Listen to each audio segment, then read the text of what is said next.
도시는 우리의 삶터입니다.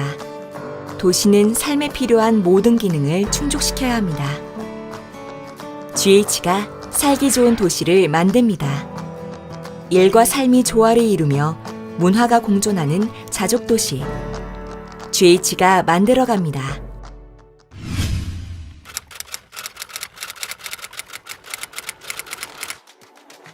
산업단지는 지역경제의 중심입니다. 지역경제를 살리기 위해서는 창업과 혁신 생태계가 조성되어야 합니다. GH가 새로운 일자리를 만듭니다. 지역경제 활성화를 위한 기반시설을 확충하고 문화 인프라를 조성하며 일자리 창출을 위한 혁신 클러스터를 구축해 창업과 산업 생태계를 만듭니다.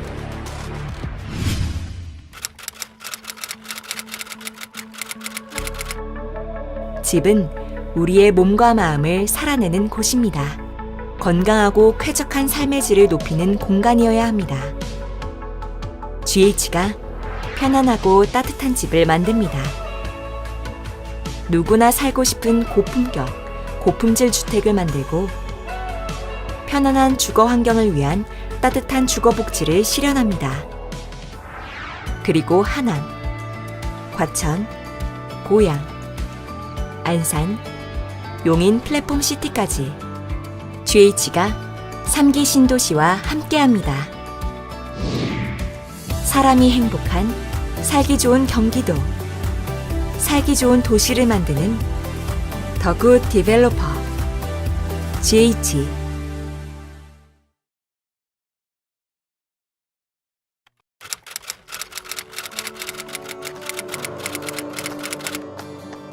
도시는 우리의 삶터입니다. 도시는 삶에 필요한 모든 기능을 충족시켜야 합니다. GH가 살기 좋은 도시를 만듭니다. 일과 삶이 조화를 이루며 문화가 공존하는 자족도시. GH가 만들어갑니다.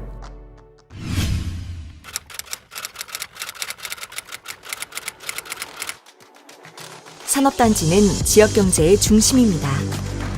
지역경제를 살리기 위해서는 창업과 혁신 생태계가 조성되어야 합니다.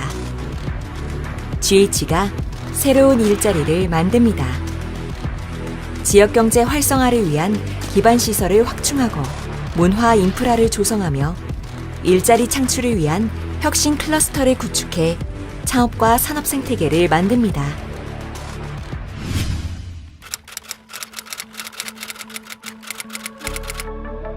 집은 우리의 몸과 마음을 살아내는 곳입니다. 건강하고 쾌적한 삶의 질을 높이는 공간이어야 합니다. GH가 편안하고 따뜻한 집을 만듭니다. 누구나 살고 싶은 고품격, 고품질 주택을 만들고 편안한 주거 환경을 위한 따뜻한 주거 복지를 실현합니다.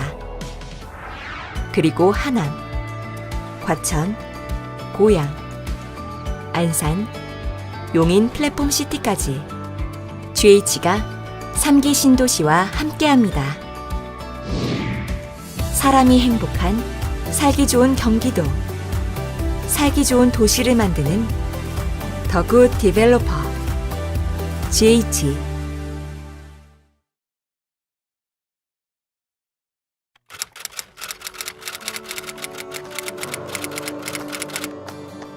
도시는 우리의 삶터입니다.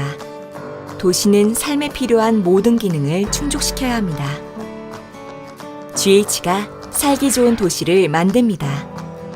일과 삶이 조화를 이루며 문화가 공존하는 자족도시. GH가 만들어갑니다.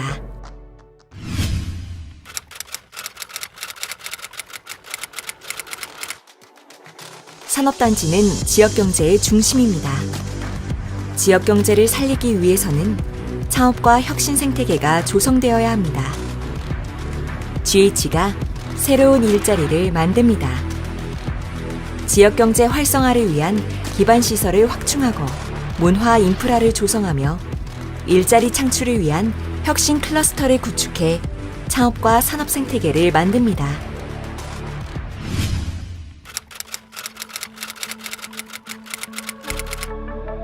집은 우리의 몸과 마음을 살아내는 곳입니다. 건강하고 쾌적한 삶의 질을 높이는 공간이어야 합니다. GH가 편안하고 따뜻한 집을 만듭니다. 누구나 살고 싶은 고품격, 고품질 주택을 만들고 편안한 주거 환경을 위한 따뜻한 주거 복지를 실현합니다. 그리고 하남, 과천, 고양, 안산, 용인 플랫폼 시티까지 GH가 3기 신도시와 함께합니다. 사람이 행복한 살기 좋은 경기도, 살기 좋은 도시를 만드는 더 굿 디벨로퍼 GH.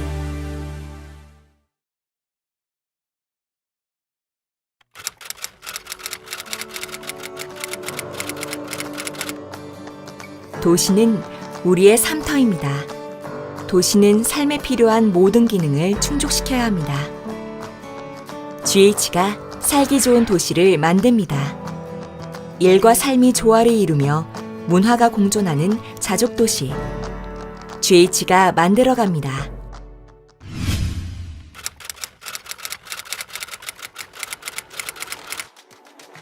산업단지는 지역경제의 중심입니다.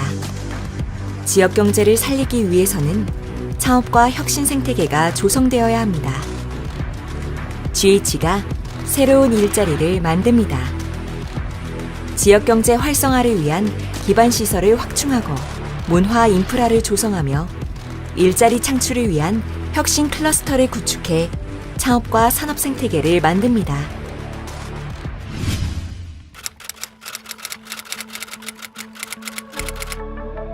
집은 우리의 몸과 마음을 살아내는 곳입니다. 건강하고 쾌적한 삶의 질을 높이는 공간이어야 합니다. GH가 편안하고 따뜻한 집을 만듭니다. 누구나 살고 싶은 고품격, 고품질 주택을 만들고 편안한 주거 환경을 위한 따뜻한 주거 복지를 실현합니다. 그리고 하남, 과천, 고양, 안산, 용인 플랫폼 시티까지 GH가 3기 신도시와 함께합니다. 사람이 행복한 살기 좋은 경기도, 살기 좋은 도시를 만드는 더 굿 디벨로퍼 GH.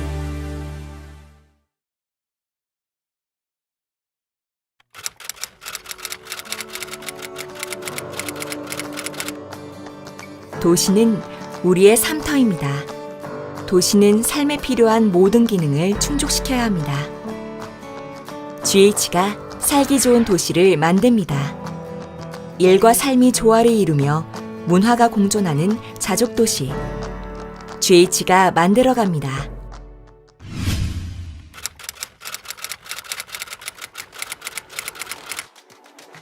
산업단지는 지역경제의 중심입니다. 지역경제를 살리기 위해서는 창업과 혁신 생태계가 조성되어야 합니다. GH가 새로운 일자리를 만듭니다. 지역경제 활성화를 위한 기반시설을 확충하고 문화 인프라를 조성하며 일자리 창출을 위한 혁신 클러스터를 구축해 창업과 산업 생태계를 만듭니다.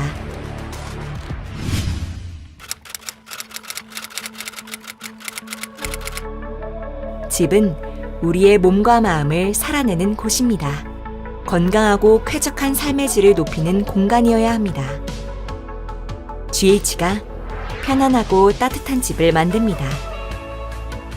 누구나 살고 싶은 고품격, 고품질 주택을 만들고 편안한 주거 환경을 위한 따뜻한 주거 복지를 실현합니다. 그리고 하남, 과천, 고양, 안산, 용인 플랫폼 시티까지 GH가 3기 신도시와 함께합니다. 안녕하십니까. 저는 고양 원당 679역 공공재개발 사업 업무를 담당하고 있는 경기주택도시공사 정비사업부 한창옥 과장입니다.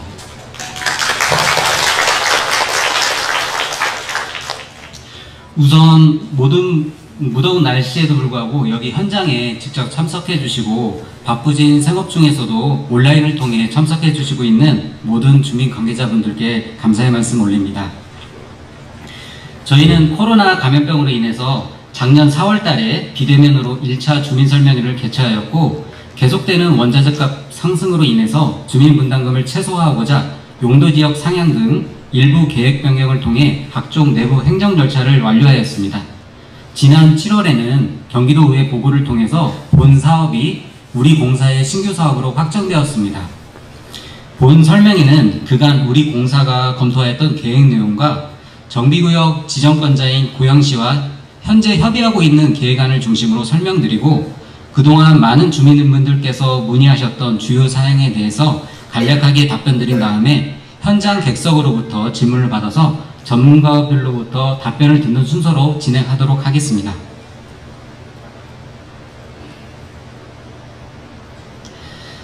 다음으로 몇 가지 공지사항을 안내해 드리겠습니다. 본 설명에는 비법정 사항으로 공공재개발 사업에 대한 주민의 이해 제고와 우리 공사가 계획하고 있는 개발 계획 내용을 소개해 드리고자 마련된 자리입니다. 향후 교육청과 같은 여러 관계기관 협의 등에 따라서 계획 내용이 일부 변경될 수 있는 점을 안내 말씀드립니다. 또한 근본 설명에는 앞서도 말씀드린 것처럼 여러 사정으로 인해 직접 참석하지 못한 주민분들을 위해서 유튜브 온라인으로도 생중계되고 있으니 약 일주일간 시청하실 수가 있습니다. 아울러 온라인 생중계로 인해서 설명회가 진행 중일 때는 절대 정숙을 부탁드리겠습니다. 특히 카메라가 위치하고 있는 중앙 뒷좌석 부분 주민분들께서는 소음 발생에 더욱더 유념해 주시기 바랍니다. 마지막입니다. 본 설명의 진행 시간은 전문가들이 답변하는 질의응답 시간을 끝으로 오후 3시 30분경에 마칠 예정입니다. 이 점 양지해 주시기 바랍니다. 그럼 본 사업을 총괄하고 있는 경기주택도시공사 류종옥 도시공간정비사업차장님을 모시고 사업계획안은 물론 주요 질의사항에 대한 내용까지 본격적으로 설명 듣도록 하겠습니다.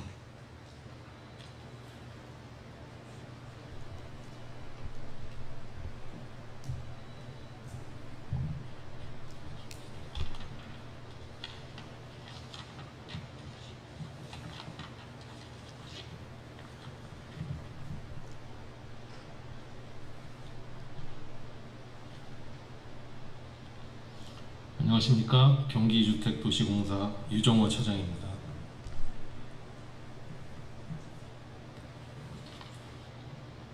고양 원당 679역 공공재개발사업, 오늘 주민 여러분들께 2차의 두 번째 설명을 드립니다. 이전에는 온라인으로서 저희가 코로나가 심했었던 시기에 온라인으로 설명을 해드렸었고요.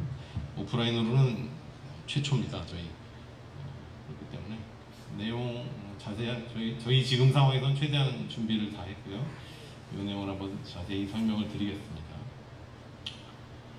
순서는 공공재개발 사업, 그 다음에 사업 추진 방안, 향후 계획, 이런 순서로 말씀드리겠습니다. 먼저 추진 경위입니다. 2020년 5월에 수도권 주택공급 기반 강화 방안을 국토부에서 발표했습니다. 그래서 그 이후에 저희가 20년 12월, 그해 12월에 경기도 공공정비사업 후보지 민간 제안 공모를 실시했고요. 21년 4월에 도시및주거환경정비법과 주택법이 개정이 됐습니다. 그래서 여러 가지 인센티브, 공공재개발 사업에 대한 인센티브를 부여했습니다. 21년 7월에는 경기도 공공재개발 후보지 선정을 했습니다. 이때 선정된 구역이 광명, 화성, 고양 총 3개 구역입니다. 그래서 22년 4월에 저희가 방금 말씀드린 온라인으로 주민설명회를 개최했고요. 그리고 금년 7월에 계획에 대한 내용을 경기도 의회에 보고 완료했습니다. 저희는 경기도의 출자 기관이기 때문에 경기도 의회 보고를 필히 마쳐야 사업을 시행할 수 있는 지방 공기업입니다. 다음입니다. 공공재개발 사업이란 도시 및 주거환경 정비법 제2조에 의해서 공사 등이 사업 시행자일 것, 그리고 또 토지 등 소유자 대상 분양분을 제외한 나머지 주택의 50% 이상을 지분형 주택이라든지 임대주택으로서 공급할 것을 필수 조건으로 하고 있습니다. 이런 공공재개발 사업의 도입은 종전정비 사업의 제도적인 한계가 있었습니다.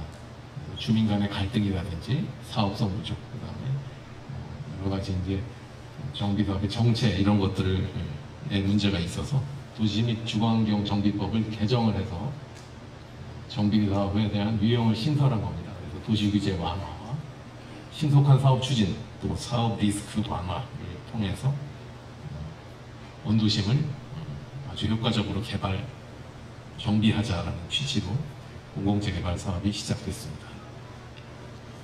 다음입니다. 민간재개발과 공공재개발 사업의 비교입니다. 민간재개발 사업은 조합이 시행합니다. GH 공공재개발 사업은 저희 GH가 시행을 하고요. 주민 여러분들이 사업에 대한 손익을 배분하게 되어 있습니다. 주민 여러분들이 이제 지금 가지고 계신 주택과 토지를 출자를 하신 다음에 여기에 대한 아파트를 건립을 해서 수익을 가져가시는 그런 구조입니다. 그 안에서 저희는 시행자로서 주민 여러분들에게 투명하고 신속하게 사업을 공급하는 역할을 하는 겁니다.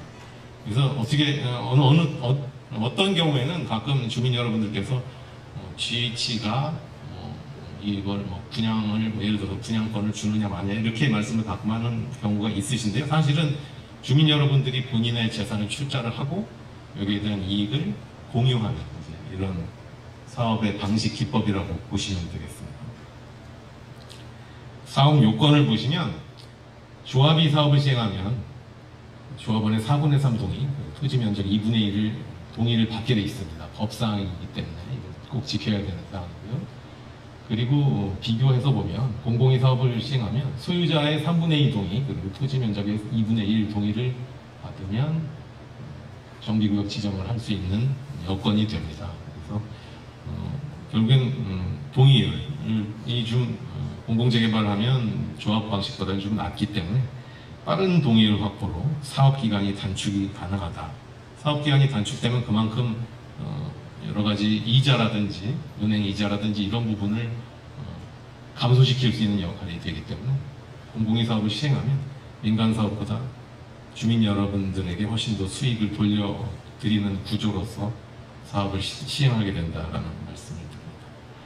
방금 말씀드린 것처럼 민간으로 사업을 하면 대출 이자가 높습니다. 민간 시공자가 본인의 자본을 갖고 사업을 하지 않습니다. 대부분의 시공자는 결국엔 은행에서 돈을 차입을 해서 쓰는데 이자가 얼추 한 19% 정도 됩니다.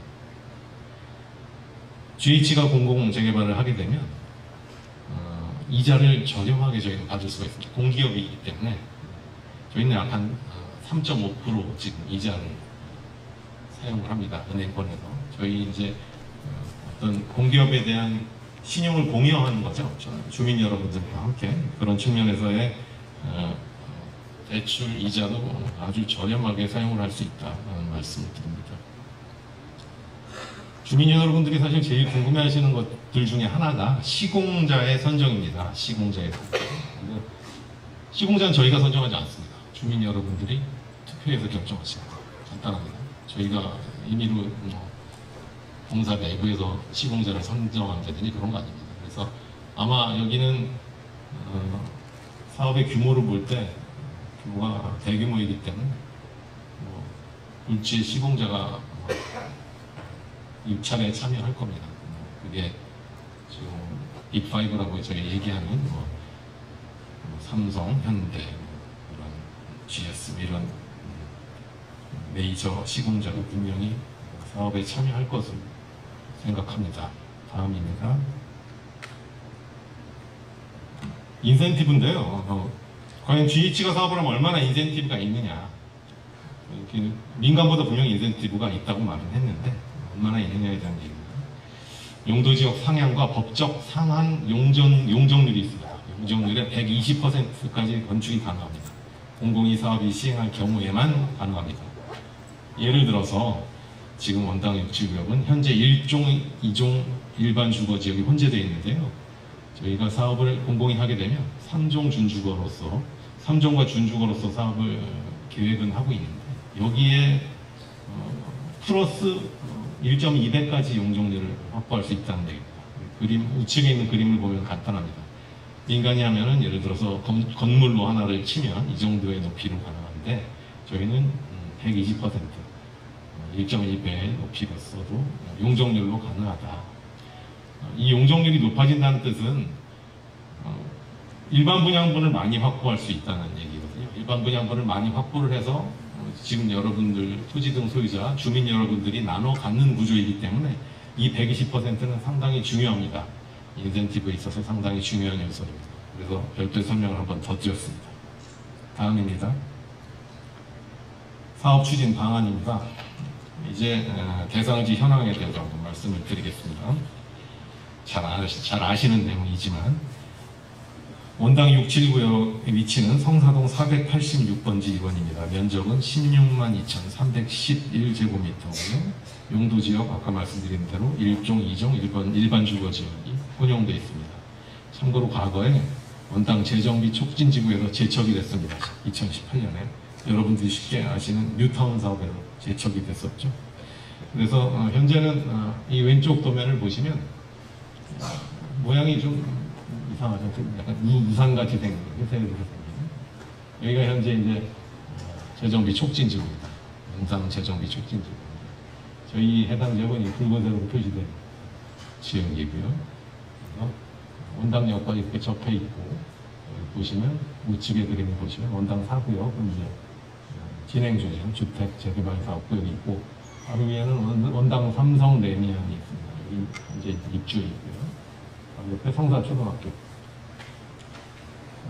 뭐 도면으로 보시면 워낙 주민 여러분들 더 잘 아시니까 원당역과 그다음에 양쪽에 재개발 사업을 해서 이제는 마치 이제 섬처럼 고립되어 있는 상황이라고 보시면 되고요. 이 지역이 노후도라든지 이런 정비구역 요건에 해당되기 때문에 저희에게 후보지로 신청을 하셨고 후보지로 선정이 된 지역입니다. 다음입니다. 이제 최근에 고양시와 협의 중인 내용을 잠깐 말씀을 드리겠습니다. 과거에는 이제 뭐 저희가 쉽게 알 수 있는 여기 뭐 일산도 마찬가지지만 그냥 삶은 그냥 아파트 이제 주거 지역의 용도만을 생각한 그런 도시의 형태를 보이다가 최근에는 주거와 상업과 업무 기능이 융합된 도시가 최근에 미래 도시의 트렌드입니다. 융복합에 중점을 두고 있고요. 지금 이제 원당 저희 육지구역도 마찬가지로 원당 역세권과 연계한 고밀 복합 개발 추진이 필요하고요. 여기에 대해서 적극적인 용도지역 상향과 특별구역 도입이 필요합니다. 이 내용은 현재 이제 시에서의 고양시가 갖고 있는 도시 정책이기도 합니다. 잘 아시는 뭐 최근에 그 매스컴에도 많이 나왔지만 시에서는 이제 원당의 혁신도시 이런 내용으로 지금 원당역을 중심으로 해서 도시를 한번 혁신적으로 미래 도시로 바꿔보자라는 그런 의지를 갖고 계십니다. 지금 그래서 이제 여기에 기반해서 시와 저희가 협의를 하고 있습니다. 왜 시와 협의를 하냐면 시장이 인가권자입니다. 정비구역 모든 재개발 재건축 사업을 함에 있어서 시장이 인가권자입니다. 그렇기 때문에 도시에 대한 행정과 관리 이런 부분을 시와 협의하지 않고서는 사업이 불가능합니다. 다음입니다. 토지 이용 계획인데요. 저희가 방금 말씀드린 경기도 의회에 보고한 내용, 이 왼쪽 그림이 되겠습니다. 이게 왼쪽 그림이고요. 이 우측이 현재 고양시와 협의하고 있는 안입니다. 아까 사회자도 잠깐 말씀을 드렸지만 계획 내용은 충분히 중간에서 중간중간 변경이 됩니다. 발전을 시키고 또 협의 중에 하다 보면 협의를 진행하다 보면 내용은 충분히 바뀔 수 있다는 점을 전제로 보시면 되겠습니다. 다른 점이 있는데요. 이걸 말씀드릴게요. 현재 이제 저희가 경기도에 보고할 당시는 2종 일반 주거지역으로서 계획을 했고요. 여기 보시면 분홍색으로 표시된 지역이 준주거지역입니다. 노란색은 2종 일반 주거지역, 준주거지역. 이렇게 지역을 혼용을 해서 계획을 했었는데 최근에 이제 시와 협의하는 내용으로서는 시에서는 이 역세권을 한번 좀 분당 역세권을 활성화시켜보자 이런 취지로서 3종 일반 지역으로서 2종 일반보다는 용적률이 더 높습니다. 용적률도 상향시켜주겠다. 그리고 준주거 지역도 지금 보시면 분홍색으로 표시된 부분은 비교가 되죠. 요 지금 준주거 지역으로 계획된 경기도에 저희가 보고했던 내용보다도 준주거 지역을 좀 넓혀주겠다. 그래서 준주거 지역을 원당역과 연계해서 복합시켜서 고밀화시켜 주겠다라는 시의 시와 이제 시의 의지를 저희가 같이 지금 계획을 같이 이 내용을 협의해서 진행하고 있는 상황입니다. 그런 상황이고요. 그 다음 저희가 여기에 이제 방금 보신 건 이제 토지를 그렇게 이용하겠다라는 내용이고요. 그다음에 건축 계획입니다. 똑같이 좌측은 저희 경기도의회 보고한 내용, 우측은 고양시와 협의 중인 내용입니다. 좀 그림이 보시기에 좀 멀어서 잘 안 보이실 것 같은데 간단하게 중요한 부분을 말씀을 드리면 공동주택 및 부대 복리시설 상가가 있는데요. 이 부분을 공동주택과 부대 복리시설 플러스 지식산업센터를 여기에 한번 유치해서 원당역을 한번 역세권 중에서도 가장 성공한 활성화된 역세권을 한번 개발을 시켜보겠다는 게 시의 취지입니다. 지식산업센터가 만약에 들어서면 저희가 생각하는 최근 미래 도시의 그런 방식 그리고 지향하는 최근에 도시들이 지향하는 그런 지식산업센터를 유치를 하게 되고요. 지식산업센터가 유치되면 이 지식산업센터에 대한 프리미엄 이 67구역 주민들이 누리실 수 있습니다. 물론 여기는 준주거로서 과거에 저희가 좌측에 계획을 했던 38층보다도 더 높이 용적률을 높여서 약 45층까지도 건립이 가능하다라는 게 현재까지 이제 시와 협의된 상황입니다. 그래서 이 사업을 진행을 하게 되면 공동주택은 4,000세대 이상 확보가 가능하다라는 말씀을 드립니다. 다음입니다. 비례율입니다. 이게 결국에는 사업성인데요. 비례율이라는 것이 이제 재개발 재건축을 함에 있어서 과연 100%가 되느냐 안 되느냐. 100% 이상인 경우는 사업성이 양호한 것이고 100% 미만은 사업성이 낮다라고 할 수 있는데 지금 경기도 의회 보고안에 대한 비례율을 말씀을 드리면 우선 비례율이 저희가 106.9%로 분석이 됐습니다. 표가 있는데 종후자산 총액 이게 이제 아파트 건립 이후에 이거를 이제 비용으로 돈으로 환산해 보면 1조 9천억이 되는 거고요. 아파트 건립 이후에서 그다음에 총사업비, 공사비를 빼는 겁니다. 1조 4천억을 빼면 그 비용이 나오겠죠. 그 비용 나온 것이 현재 갖고 계신 자산 총액 5,118억으로 나누면 이제 비례율이라는 표시가 됩니다. 이 비례율이 106.9%로 나왔고요. 비례율이 100% 이상은 앞서 말씀드린 대로 사업성이 양호하다라는 내용입니다. 이제 이 비례율은 말씀드린 경기도의회에 저희가 보고했던 비례율이고요. 지금 앞서 말씀드린 계획 좌측에 이 건축 계획을 가지고 이제 계획을 비례율을 따져보고 이제 고양시 협의안을 가지고 비례율을 따지면 비례율이 더 상승될 겁니다. 저희가 최대한 상승시키려고 지금 작업들을 하고 있습니다. 기술적인 작업과 계량적인 작업들을 지금 하고 있고요. 이 내용은 저희가 바뀐 비례율은 다음번 주민설명회 때 다시 한번 설명을 자세하게 드리겠습니다.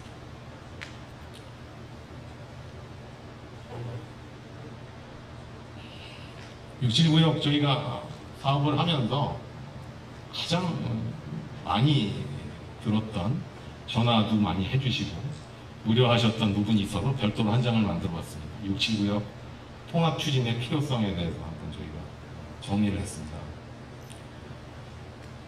679역은 개별 사업 추진을 할 경우에는 도시계획 시설을 별도로 확보해야 됩니다. 만약에 지금 보시는 빨간 선 6구역과 파란 선인 7구역을 별도로 하게 되면 도시계획 시설, 공무원 주차장을 이쪽과 양쪽에 별도로 이제 확보를 하게 되는 거죠. 그러면 당연히 그만큼 아파트 건립 세대는 줄겠죠. 이 통합된 사업으로 계획을 하게 되면 이 통합된 공원이라든지 이런 걸 한쪽에 모을 수도 있고, 주차장과 상업시설, 업무시설들을 조화롭게 조화를 시키면, 계획을 하면 효율성을 최대화할 수 있는 장점이 있습니다. 예를 들자면 고층 개발이 불가한 이쪽 성사초등학교 좌측이 있습니다. 이쪽 부분을 지금 고층 배치가 불가한 부분을 일회용지로 해서 이렇게 계획을 하면 저희가 이 다른 지역에서 다른 부분에 토지를 더 활용을 높일 수 있는 방법이 있고, 그 다음에 6.7구역 통합 개발에 방금 말씀드린 통합하면 공원 녹지에 대한 확보 등을 저희가 조화롭게 해서 잘 해서 사업성을 최대화 극대화시킬 수 있겠다라는 말씀입니다. 그리고 이제 또 말씀하시는 것 중에 이런 부분이 있어요. 그 6구역과 7구역이 구성비, 그러니까 어디가 더 밀도가 높으냐를 한번 저희가 실제로 한번 따져봤습니다. 그래서 그 내용을 한번 따져봤더니 표를 보시면 예를 들어서 10,000제곱미터 이내 소유자 수를 저희가 분석을 해봤더니 6구역은 10,000제곱미터당 145명이고요. 소유자가. 그 다음에 7구역은 191명입니다. 그러니까 밀도가 더 높다는 거죠, 7구역이. 그 내용은 여기 보시면 색깔로 표시를 했는데요. 노란색 부분이 공동주택입니다. 공동주택. 그리고 파란색 부분이 공동주택이 왜 단독필지라든지 여러 가지인데요. 이 노란색 부분이 7구역이 더 많죠. 이게 밀도가 높다는 뜻입니다. 밀도가 높은 만큼 사업성은 일반 분양을 거기는 더 확보를 해야 되는데, 만약에 똑같이 사업을 한다 생각을 하게 되면, 같은 용적률을 적용하게 되면 그만큼 단독으로 하면 할수록 사업성은 더 낮아진다. 밀도가 높은 지역. 그런 내용을 설명드렸습니다. 다음은 지금 저희와 고양시가 지금 발전시키고 있는 건축 계획을 한번 저희가 직접 수립을 해봤습니다. 그래서 관련 건축법과 여러 가지 제도들을 최대한 한번 이 사업 계획 구역 안에 녹여서 건축 계획을 한번 해본 사항입니다. 그래서 보시면 이쪽이 이제 원당역이고요. 현재 성사혁신지구. 그다음에 말씀드린 원당 4구역 재개발 사업. 여기는 레미안 아파트. 그렇습니다. 여기는 원당 명지 캐럿 빌딩 있습니다. 주상복 아파트. 이 뒤에서 나중에 동영상으로도 한 번 더 보여드리도록 하겠습니다. 이건 좀 각도를 달리 있습니다.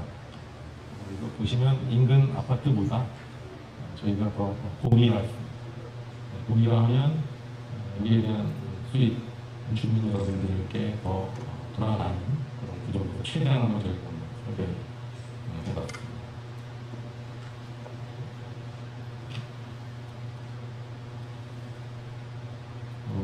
앞으로 한번 다시 해봤고요. 다음 동영상 한번 보여드리겠습니다. 저희가 설계한 부분 돌아가서 보시고, 그 다음에 실제로 그 도로를 중간에 있는 저 반통도로 이 부분으로 들어가서 눈높이로 좀 시간을 갖도록 하겠습니다.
동영상을 보셨고요. 다음은 향후 계획입니다. 그래서 저희가 오늘은 이제 계획 위주의 사업을 한번 보여드릴 겁니다. 그래서 다음번 주민설명회를 또 한 번 나도록 하겠습니다. 그때는 좀 더 계량화시킨, 수치화시킨 비례율, 바뀐 계획에 대한 비례율과 정확한 추정, 정확하지는 않지만 최대한 저희가 분석한 추정 분당 여러분들께 좀 자세하게 알려드리고요. 저희가 뭐 이전에는 주민설명회 자주 못 드렸는데 좀 이제는 좀 최대한 좀 자주 하려고 합니다. 자꾸 이렇게 뵙고 말씀을 드리는 게 좋더라고요. 주민 여러분들과 소통을 자꾸 하는 게 여기는 재개발 사업 하면서 주민 여러분과 소통이 중요하고요. 저희 사업 저희가 이제 시행자이긴 하지만 말씀대로 주민 여러분들의 재산권을 갖고 하시는 사업이다라는 게 중요하니까요. 제가 계속 여러분들과 소통할 수 있는 기회를 만들겠습니다. 3차 주민설명회를 한번 하고요. 그 다음에 주민준비위원회 구성도 하겠습니다. 그래서 앞으로 주민 여러분들 이 주체가 돼서 동의도 받고 주민 여러분들과 좋은 의견도 한번 서로 주고받으면서 계속 계획을 좀 발전시키는 그런 역할을 하시는 주민준비위원회 구성하도록 하겠습니다. 그 다음은 이제 법정 용역인데요. 정비구역 지정을 위해서 주민 동의도 징구도 저희가 하겠습니다. 주민 여러분들의 3분의 2 이상의 동의가 필요합니다. 그다음에 아까 말씀드린 대로 정비구역 지정권자는 그냥 시장입니다. 지정을 하게 되면 그 이후에 사업 시행자 지정, 그다음에 주민 본격적인 이제 법에 의한 주민 대표회의 구성을 하고요. 사업 시행 계획 심의를 통해서 사업 시행 인가를 보게 됩니다. 그다음에 종전 자산 평가, 감정 평가사가 평가를 하게 됩니다. 그래서 관리 처분 계획, 관리 처분 계획은 이제 이분이 몇 평 들어가고 이분이 몇 평 들어가고 돈으로 받는 부분은 얼마고 돈 거꾸로 좀 추가 부담해야 되는 부분은 얼마고에 대한 것을 확정하는 계획이 되겠습니다. 그다음에 이주 철거 및 착공 그리고 최종적으로 준공 및 입주를 하게 됩니다. 지금까지 한번 쭉 계획에 대한 말씀을 드렸고요. 그다음은 질문을 많이 하실 겁니다. 지금 저희 당연히 이제 질문 받을 건데 여러분들 질문 받을 건데 그 전에 평소에 저희가 이제 전화 통화라든지 실제로 제일 궁금해하시는 것들이 있어서 그걸 먼저 좀 정리를 해서 말씀을 드리겠습니다. 먼저 공공재개발사 후보지 해지 관련입니다. 전화 오시는 여러분들이 많으세요. 그래서 후보지 관련해가지고 이게 주민 여러분들이 많이 좀 반대를 하시는데 후보지 해지도 필요하다 이거에 대한 거를 후보지 해지했으면 좋겠다 이런 분들도 계시고요. 그래서 근데 이제 이게 후보지라는 것이 저희가 사업 시행을 공공사업 시행을 할 수 있겠다라는 후보지에 대한 지정이고요. 여기 이거는 뭐 별도로 법에서 규정하고 있거나 제한하고 있는 부분이 없습니다. 이 부분은 주민 여러분들이 만약에 반대를 하시면 저희 동의가 잘 안 될 겁니다. 주민 동의 3분의 2 법정 동의. 저희가 이 법정 동의를 확보하지 못하면 사업이 안 되기 때문에 여기에 이제 후보지 해지보다 근본적으로 사업이 안 됩니다. 사업이 진행이 안 됩니다. 그리고 이제 동의가 3분의 2가 안 되면 그렇기 때문에 저희가 직접 한번 주민 여러분들과 동의를 받으면서 후보지 해지, 사업 참여 여부, 사업 시행 여부에 대해서 직접 판단을 하겠습니다. 공동시행 방식 관련입니다. GH와 조합이 사업 시행할 수 했으면 좋겠다라는 의견도 있으세요.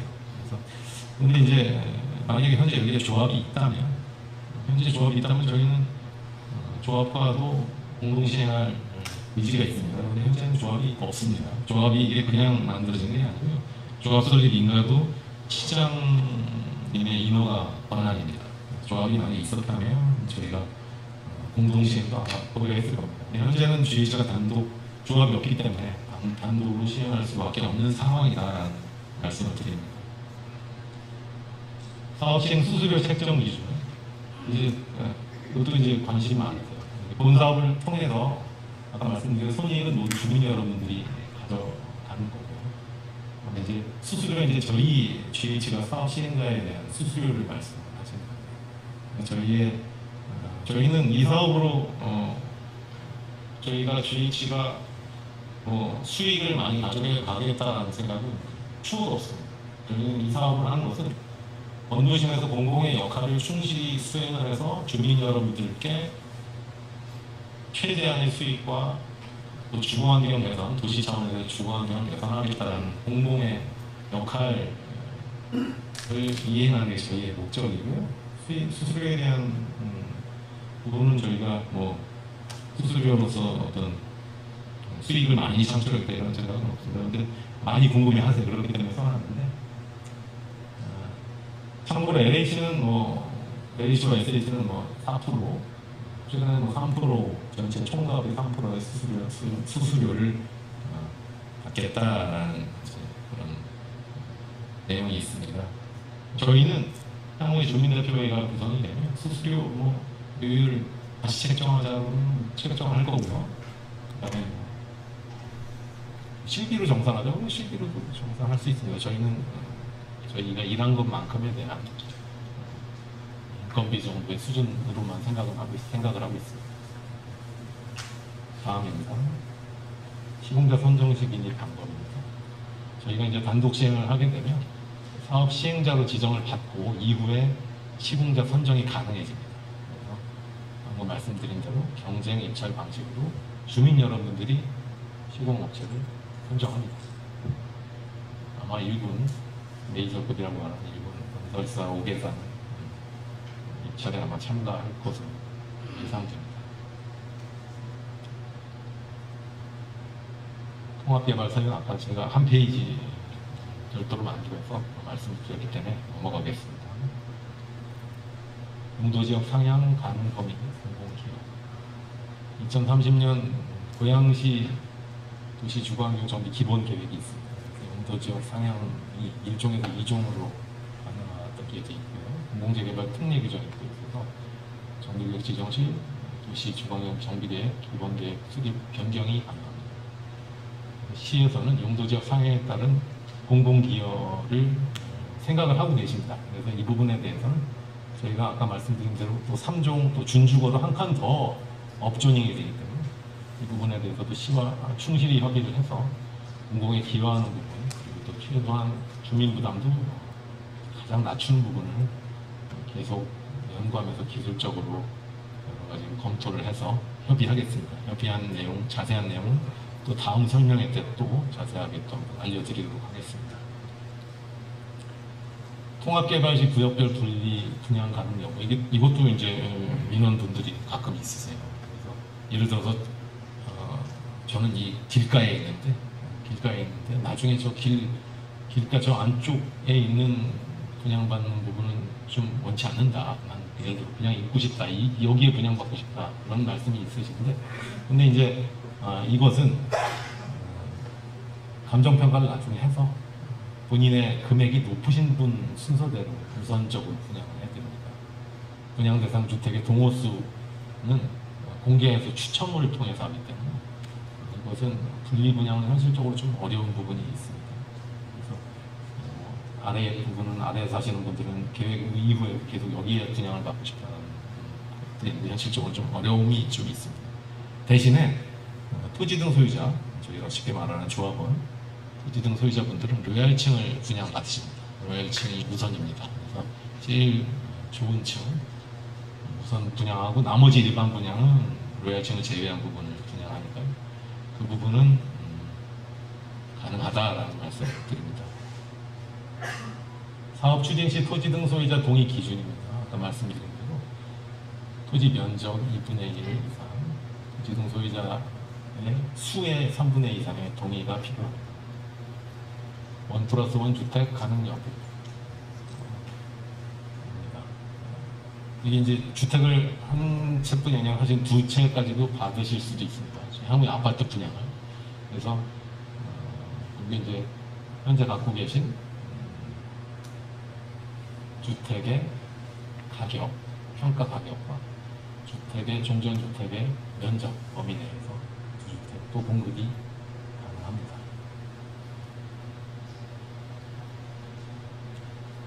물건자 매매는 언제까지 가나 이것도 궁금해하시는데요. 이게 민간 부분에 대해서 조합 방식으로 할 경우는 이게 규정이 있는데 공공 부분에 대해서는 사실 명확하지는 않습니다. 그래서 저희가 한번 이 부분은 법을 좀 자세하게 법을 좀 더 한번 자세하게 파악을 해보고 거기 변호사 저희 이 분야의 전문 변호사 한번 법적인 부분도 한번 자문을 받아보고 해서 결국에 이제 시와 협의하고 이 부분을 나중에 지금 할 수 있는 부분은 아니고 저희가 사전에 준비는 하되 나중에 한번 이 부분은 다시 설명을 드리도록 하겠습니다. 전매 기준 제한입니다. 비규제 지역에서 사업 추진 건설 공급하는 주택은 주택법에 의해서 1년간 전매이 제한입니다. 참고로 방금 말씀드린 도정법에 의한 1+1 주택 분양받을 경우 60제곱 이하로 분양받을 주택은 3년간 전매 제한. 세입자 이주 대책입니다. 현재 살고 계시는 분들 중에 세입자에 관련 법에 의해서 이사비, 주거이전비, 영업손실비 등을 보상합니다. 그 경우에 임대주택 물량의 일부를 세입자 대상 임대주택으로 활용합니다. 세입자 여러분들께는 설문을 한번 다시 할 겁니다. 주민 여러분들의 의견을 모아서 임대주택이 필요하신 분들, 또 임대주택이 필요하시다면 평형이라든지 이런 것들을 한번 세세하게 여쭤봐서 세입자분들도 임대주택에 거주하실, 향후 여기 건립되는 임대주택에 거주하실 수 있도록 저희가 임대주택 건립 후 공급하게 됩니다. 네, 여기까지 설명을 마쳤고요. 이제는 오늘 오신 분들 궁금한 사항 말씀하시면 저를 포함해서 여기 전문가 분들 오셨으니까 답변을 드리는 시간을 갖도록 하겠습니다.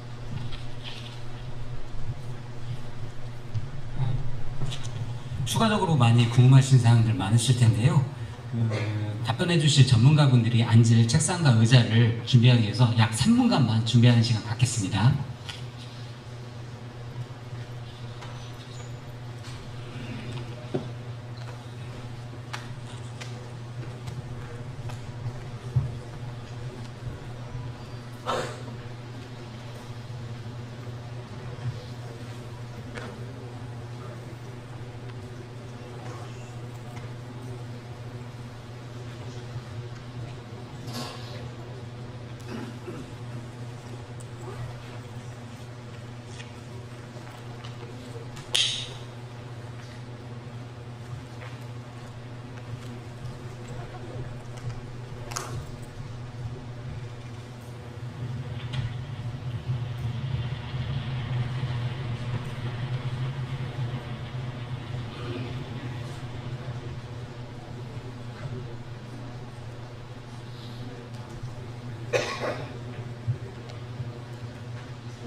예, 감사합니다. 기다려주셔서 감사합니다. 그럼 현장 객석으로부터 질의사항을 받고 이에 대해서 알기 쉽고 친절하게 설명해 주실 각 분야별 전문가 4분을 소개해 드리겠습니다. 먼저 사업 시행 분야입니다. 류정호 처장님 참석하셨습니다. 다음으로 사업계획 분야 하진희 의원님 참석하셨습니다. 감정평가 분야입니다. 강무진 위원님 참석하셨습니다. 마지막으로 정비사업 분야 임상규 위원님 참석하셨습니다. 이상으로 전문가 소개를 마치도록 하겠고요. 질의 방법은 손을 먼저 들어주신 분들에게 우리 안내위원이 마이크를 전달해 주시면 전달받는 마이크를 대고 이제 간단한 소개와 더불어서 궁금하신 사항에 대해서 간략하게 말씀하시면 될 것 같습니다. 그럼 본격적으로 이제 질의응답 시간을 갖기 위해서 질문이 있으신 분께서는 손을 들어주시기 바랍니다.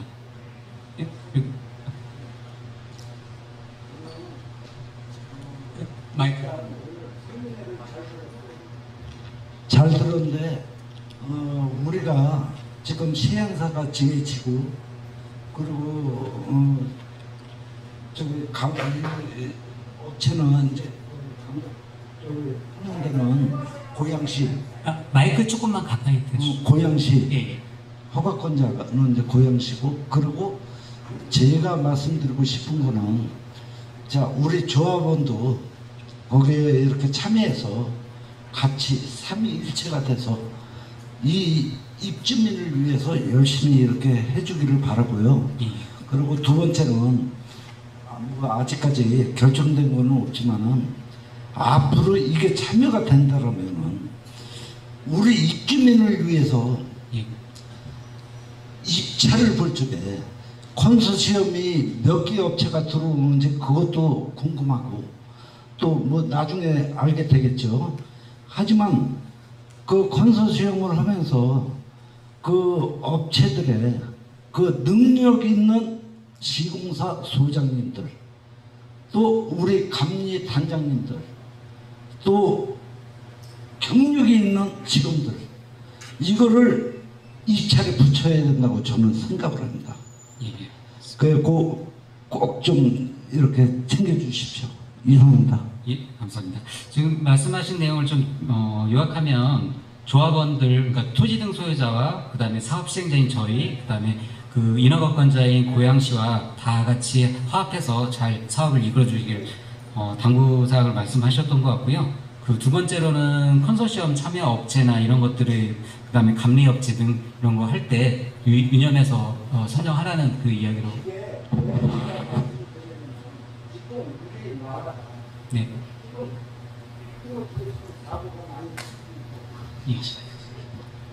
이게 뭐 때문에 그런데요?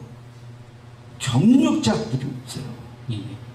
그래서 우리가 이 6, 7, 6 이게 제대로 이렇게 가서 공사가 착공이 된다면은 꼭 그 경륜 있는 사람들, 10년 이상 된 사람들, 감리도 마찬가지고 시공사도 마찬가지고 자격증 있는 사람들.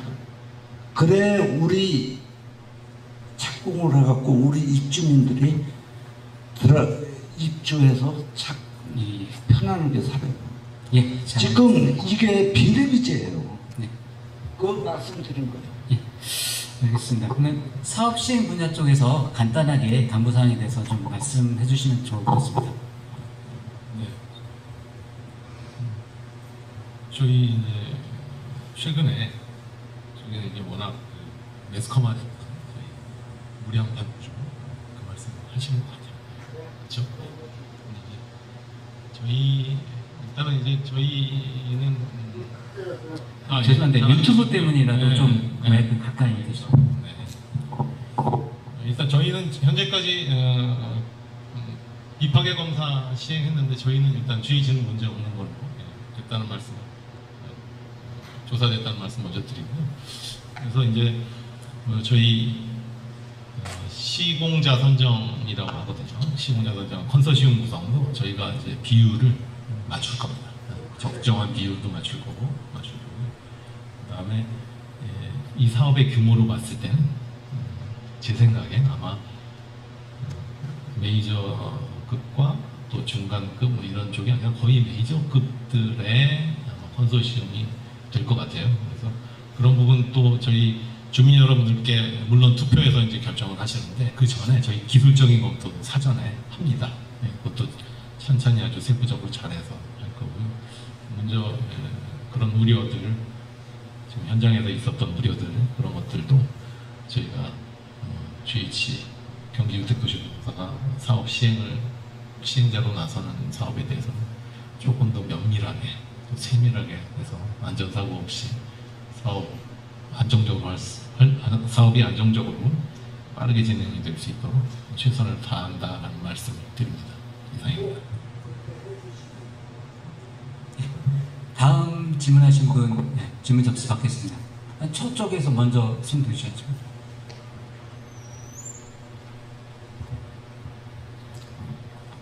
네, 수고하십니다. 말씀하실 적에 말씀 들릴 수 있게 좀 얘기 좀 해주세요. 잘 안 들려. 이게 막 멀리 뛰니까. 저는 원당 7구역에 살고 있는 주민인데요. 고양시에서 허가를 안 해주면 못하는 거네요. 그렇죠? 그러면 일반 주택도 고양시에서 허가를 해주면 하는 거고, 일반 조합을 해가지고 그것도 고양시에서 허가를 해주면 그쪽에서 할 수가 있는 거네요. 그리고 또 지금 이게 발표한 지가 벌써 2년이 지났어요. 그런데 또 나중에 3차 설명회를 한다는데 지금 그 6구역, 7구역에 사시는 분들이 80세 이상 되시는 분들이 많아요. 이런 식으로다가는 집 짓는 거 구경도 못하고 돌아가실 분들 나와요. 공공재개발이라는 것이 뭐예요? 일반보다 모든 것에서 빨리 하고, 이런 걸 하기 위해서 또 분양가가 싸고 그랬는데, 아까 뭐 분양가를 얘기를 하시는데 그 금리는요 아무것도 아니야.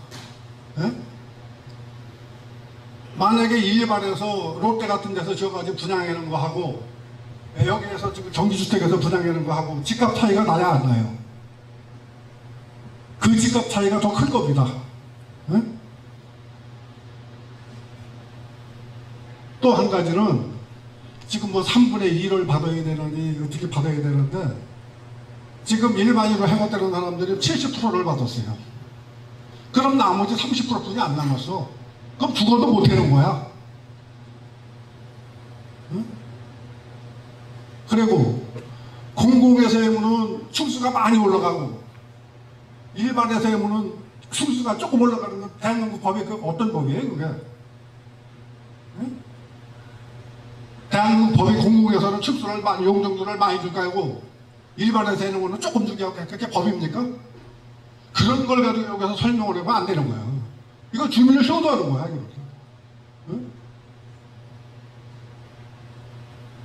못하는 겁니까 이게 지금? 주민 효도하려고 하는 거야 이거? 알겠습니다. 한다면은, 그러면은 지금 우리나라 건설이 LH가 지금 부실이 나와가지고 난리나 LH를 없애느냐 하는 이런 말까지 지금 나오고 있어요. 경기개발에서 지금 대한민국에 집 질 데가 어디 있습니까? 네? 현재 지어가지고 살고 있는데 지금 공사하고 있는 데가 어디 있어요? 없어요? 거기서도 그런 부실이 나오면 어떻게 할 거야? 문 닫을 거예요? LH에서 해놓은 것도 그 부실이 나와가지고 LH를 없앤다고 그러는 판국인데, 서울주택도시도 없앤다고 그러고 지금 여러분들이 그런 식으로 나오는데, 경기주택도 없앤다는 소리 안 나올 수 없어요. 그렇게 되면. 그러니까 주민 설명회를 하려면은 모든 것을 다 확인을 하고, 동네 와서 확인을 하고, 현재 일반 한다는 사람들이 70%를 받았어. 지금 75%, 80% 받아가지고 한다고 신청한다고, 공무원 반대하는 거를 60%를 받았어. 그럼 이거 죽어도 못 하는 거야. 네, 말씀이 자꾸 반복이 되시는데. 네? 그래, 죽어도 못 하는 거예요. 알겠고요. 네, 네. 무슨 말씀? 그러니까 네, 답변 드려도 될까요? 답변해 네, 말씀드리겠습니다. 네. 그러니까 그 70% 말씀을 저희도 듣고 있습니다. 전화로도 듣고 있고 직접 말씀도 하고 있고요. 제가 말씀을 좀 드리면, 말씀을 드리시면 좀 들어주시는 게 존중해 주는 거 아닐까요? 네. 존중을 좀 부탁드립니다. 네. 만약에 70%를 받은 게 사실이시면 저희 동의가 거치지 않겠죠. 3분의 2가. 그럼 못합니다. 못합니다. 아니, 못합니다. 그러니까 저희가 확인하겠다는 거죠. 저희가 확인하겠다는 거 맞아요? 맞으세요. 저희가 확인할 겁니다. 저희가 직접 동의 받으면서 저희 계획은 이런데 여기에 동의하시는지 저희는 이렇게 통합을 하려고 합니다. 그래서 이런 사업 계획을 갖고 있고 주민 여러분들의 부담금은 이렇게 되고요. 이렇게 됩니다라는 걸 자세하게 다 이렇게 찾아가서 다 설명을 드릴 겁니다. 그렇기 때문에 그때 결정을 하셔도 늦지 않으세요. 인허가권자는 시장이 맞고요. 그리고 용적률 120%는 도시 및 주거환경 정비법에 나와 있는 사항이 맞습니다. 네, 너무 염려하지 마시고요. 시작해보고 마음에 안 들면 안 하시면 되는 거 아닐까요? 일단 해보시는 게 좋지 않을까요? 네. 감사합니다. 당부 말씀 하나 드리겠습니다. 여러분들께서 함께하는 자리이기 때문에 조금만 감정적인 부분은 좀 누그러뜨려 주시고요. 그다음에 궁금하신 사항에 대해서만 간략하게 이렇게 질문해 주시면 좋을 것 같습니다. 그럼 다음 질문 받겠습니다. 그 앞에 계십니다. 예. 공공재개발을 하게 되면은 이제 가장 인구 유입이 이제 많이 될 텐데, 그럴 때 이제 초등학교가 이제 지금 성사초등학교가 있는데, 거기에 이제 수용이 다 가능한지, 아니면 추가적으로 학교 용지를 더 넓혀서 학교를 증설을 할 건지, 그런 부분. 그리고 중학교도 지금 성사중학교가 있고, 그 앞에 이제 고등학교, 성사고등학교가 있는데, 그런 이제 인구 유입에 대한 이제 학교 문제, 그런 것들은 어떻게 계획하고 있는지 설명 좀 해주세요. 그건 제가 실무를 담당하고 있기 때문에 간략하게 답변을 드리면요. 저희 아까 설명드린 것처럼 도에 보고한 그 자료를 바탕으로 저희가 사전에, 원래는 이제 공식적으로 저희가 입안 제안에서 정비구역 신청이 들어가면 자동적으로 그 문서 자체가 이제 모든 실과 관계기관의 협의가 돌아야 되는데, 그 전에 이제 저희가 교육청에 한번 협의를 했었습니다. 그랬더니 저희가 지금 아까 도에 보고한 그 자료, 그 세대수로서는 아직까지는 추가적인 더 학교에 대해서는 신설할 필요성은 없다고 하는데, 구체적인 거는 이제 그분도 이제 공식적인 문서를 받았을 때 공식적인 답변을 해주신다고 했는데요. 저희가 그 이후에 고양시와 협의하는 과정에서 용도지역을 많이 상향을 했잖아요. 용도지역 상향이 되면 용적률이 올라가는 거고, 용적률이 올라간다는 거는 그만큼 또 세대수가 올라가는 부분이라서, 그건 또 추후에 다시 그 확정이 되면 교육청과 다시 협의를 진행하도록 하겠습니다. 그거는 이제 6, 7구역에 대한 거에 대한데, 이제 4구역이 이제 내년이면은 입주가 시작된단 말이에요. 예. 그럼 4구역의 인구도 이제 다 성사초등학교로 간단 말이에요. 예. 그러면은 지금 갈수록 이제 인구가 늘어나면 학교가 포화 상태가 될 텐데, 저는 이거 6, 7구역의 인구 비례해서 학교 용지를 짜지는 게 아니고 원당 전체 그 비율로 봐갖고 이제 학교를 따져야 된다고 생각해요. 그러면은 제가 봤을 때 학교 증설도 분명히 필요할 거라고 생각을 합니다. 왜 그러냐면 지금 원당 전체가 이제 재개발을 하고 있잖아요. 지금 1구역도 이제 사업승인 받아갖고 지금 시행을 하고 있고, 2구역도 지금 사업승인 받았고, 지금 4구역은 내년에 이제 입주고, 6, 7구역도 이제 들어오게 되면 학교가 아마 포화 상태가 될 텐데, 그렇게 되면은 기존에 있는 학교들을 증설을 어떻게 할 건지, 그런 것도 구체적으로 우리 주민들한테 얘기를 해줘야 되는 거 아닌지. 예. 답변 제가 계속해서 드리면요. 4구역 같은 경우는 사업이 다 승인이 됐기 때문에 교육청이 다 알고 인지하고 있는 상황이고요. 그것까지 다 포함해서 저희 그 사업계획 세대수에 맞춰서 답변 주신 사항이라고 판단이 되고요.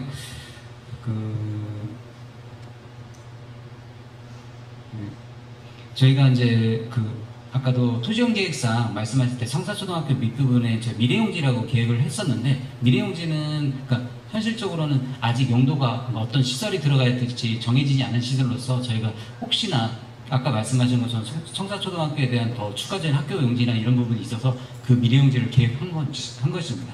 예. 그럼 더 추가적인 질문을 받도록 하겠습니다. 저쪽이 먼저 좀 손들어 주세요.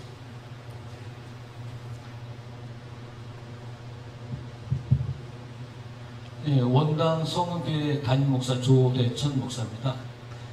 우리 지역에는 교회를 섬기고 계시는 교회와 목사님들이 많이 계십니다. 저는 이제 34년 동안 목회를 하고 있고요. 한 100여 평 교회 대지를 갖고 있고요. 종교 시설이 어떻게 되는지 궁금합니다. 설명해 주시죠. 이 부분은 사업계획 분야 하진희 이사님이 답변해 주시면 좋을 것 같습니다.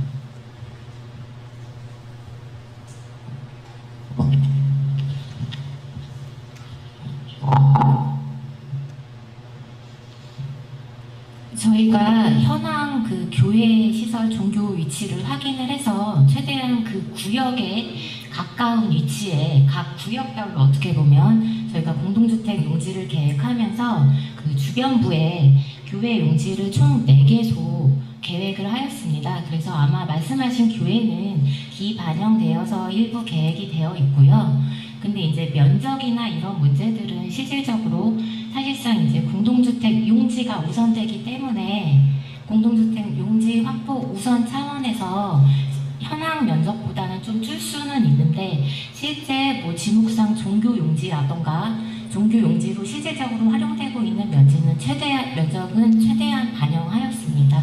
이 사항은 최종적으로 확정된 사안이 아니고요. 그리고 교인분들뿐만이 아니라 주민분들하고 같이 이제 토지이용 계획도 확정해 나가야 되는 부분이라고 알아주시면 고맙겠습니다. 예, 다음 저 뒤에 계신 여성분.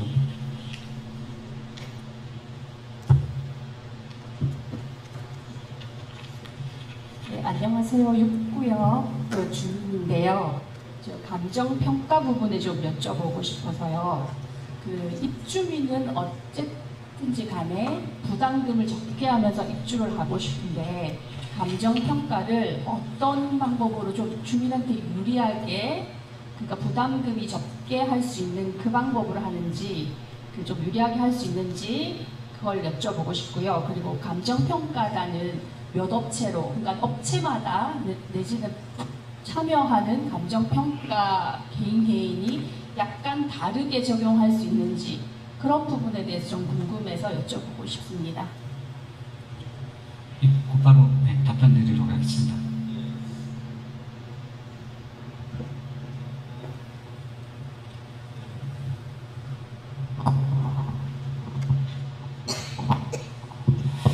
그 내용에 대해서 답변을 드리면요. 이 부분에 대해서 아마 여기 와 계신 대부분의 저희 그 조합원님들께서 오해를 하시고 전 있다고 생각을 합니다. 뭐냐면 첫 번째 질문, 우선 사업을 함에 있어서 저희 사업 시행자도 마찬가지고 저희 조합원 여러분도 마찬가지고요.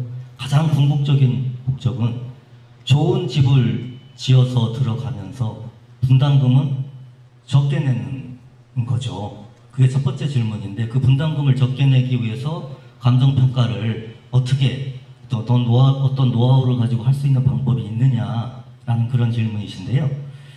요거에 대해서 말씀을 드리면 저희 관리처분을 위해서 하는 감정평가는 2가지 종류가 있습니다. 종전자산평가하고 종호자산평가. 종호자산평가는 저희 조합원님들 분양가를 결정하는 그런 평가인데요. 이 2개의 평가에 의해서는 저희 조합원님들의 분담금에 이런 한 푼의 영향도 미치지 않습니다. 의아하시죠?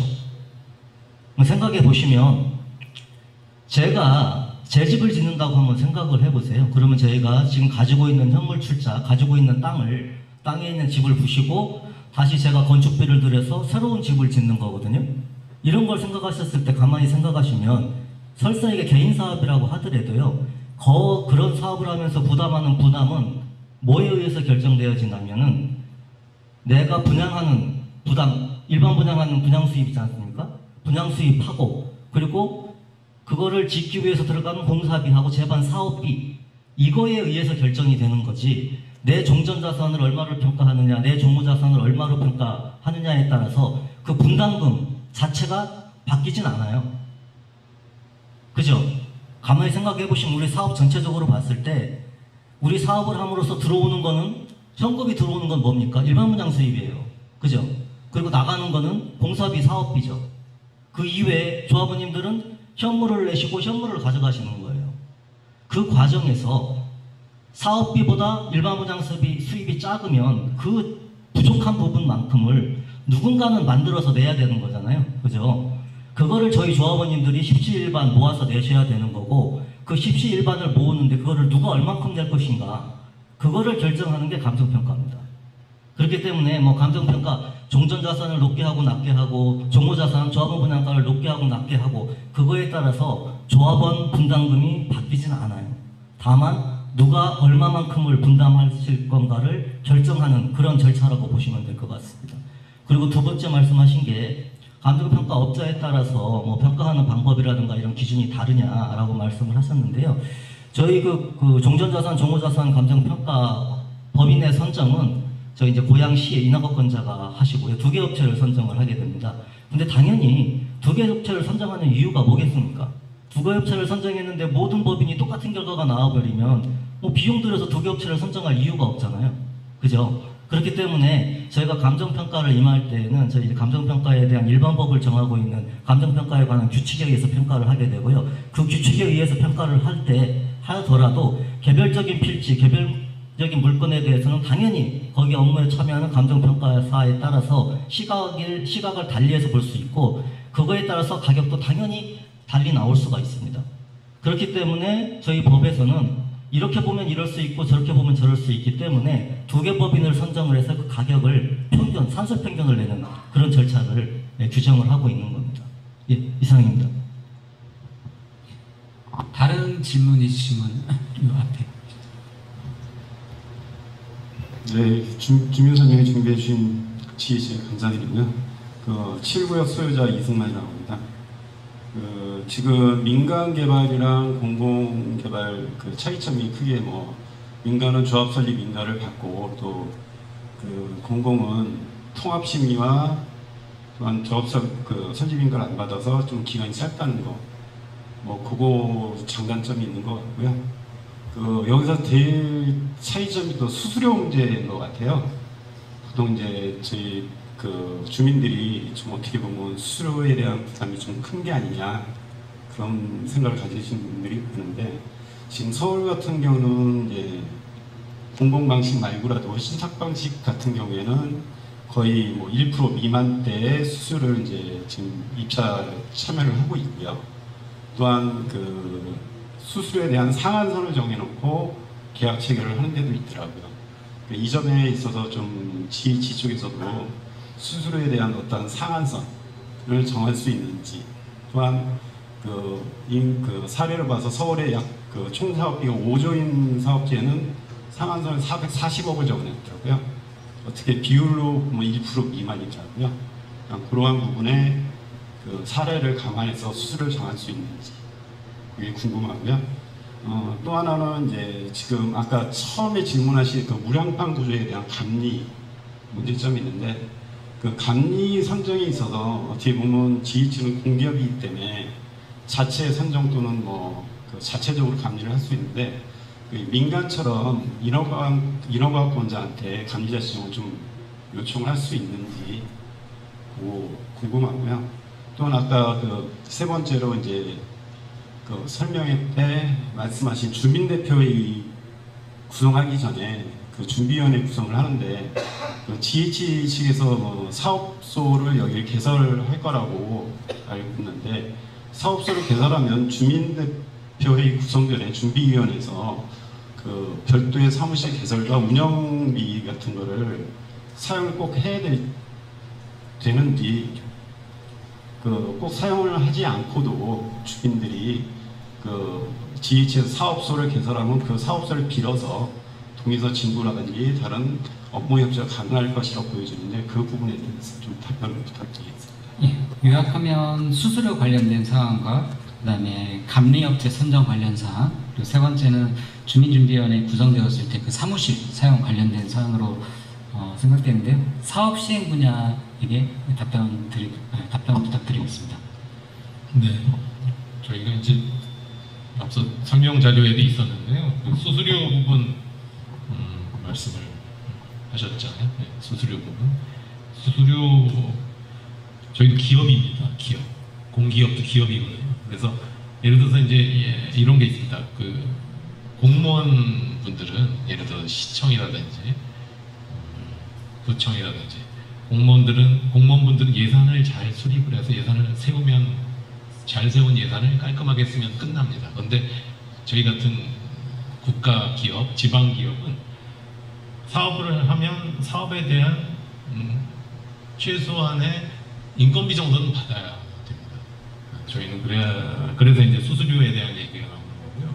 수수료 다시 말씀을 또 드리는데 저희 수수료로 수익 창출할 의향이 없습니다. 그래서 지금 말씀하셨던 좋은 말씀 해주셨어요. 그래서 상한선을 둔다든지 이런 부분들 주민 여러분들 주민대표회의가 구성이 되면 저희도 그 부분들 이제 앞서서 지금 SH라든지 서울 LH가 하고 있는 것들 잘 이렇게 좀 답습을 해서 어떻게 하는 게 제일 합리적인 수수료를 책정하는 방법일지를 고민을 해서 그렇게 주민 여러분들과 함께 결정하도록 하겠습니다. 감리자 지정 부분은 시행자가 GH이기 때문에 저희가 감리자 지정을 합니다. 저희가 지정을 하고요. 주민 여러분들 저희 관련 법에 의해서 공기업에서 적용받는 감리자 지정에 대한 법이 있어요. 그래서 그 관련 법에 의해서 감리자 지정을 하고 그리고 그 다음에 말씀하셨던 게 주민대표의 사무실 개설과 운영비에 대한 말씀이신데 좋습니다. 네. 저희 이제 사업이 좀 가시화되고 본격화되면 이제 사업소도 이제 저희가 개소합니다. 현장 사업소도 개소하고 그런 현장 사업소에서 주민 여러분들과 같이 사무실을 쓰는 방법도 좋을 것 같습니다. 그렇게 되면 많이 절약이 되겠네요. 결국엔 이제 총 사업 나중에 이제 이 사업비는 이것도 사실은 다 주민 여러분들의 몫인 거거든요. 그래서 그 내용도 저희도 어떻게 하면 절약하면서 사업을 왜냐하면 1, 2년으로 끝나는 사업이 아니라 최소 7년에서 10년 정도 걸리는 사업인데 사업이 청산까지는 그러자면 좀 아끼고 잘 이렇게 사용을 하는 방법 중에 하나라고 생각합니다. 그래서 그 이제 주민대표의 나중에 선정이 되시면 구성이 되시면 주민대표회의와 사무실 같이 사용하는 부분을 한번 함께 협의하겠습니다. 이게 또 근데 꼭 같이 있으면 싫어하시는 경우 있으세요. 같이 있으시면 시행자와 주민대표와 또 너무 붙어 있으면 그걸 원치 않으시는 주민대표분들도 있습니다. 다른 구역에 여기 있습니다. 다 전부 다 주민 여러분들 의견을 반영을 해서 저희가 차근차근하게 진행하도록 하겠습니다. 이상입니다. 답변 감사합니다. 더 추가적인 질문 저쪽 뒤에 계십니다.